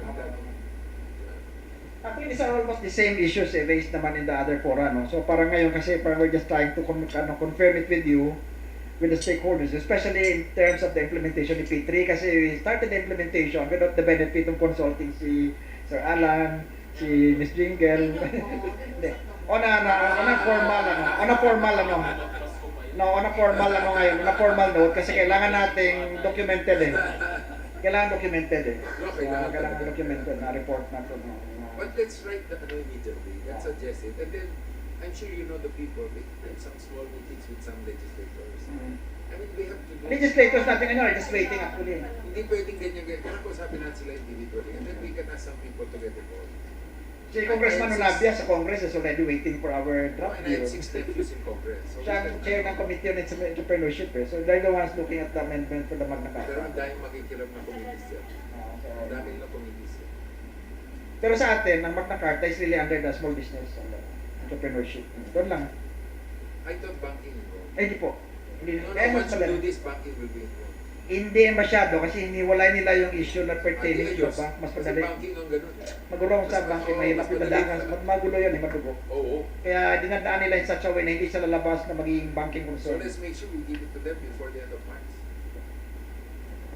Tingnan natin. No, siguro, okay lang. Draft ano lang naman eh. Position paper lang eh. Position, pero Position paper. bigyan natin sa mga members nila Ah. before which We will do it through the MSME Development Council kasi we will have the council that will be the formal ano. Yes. No?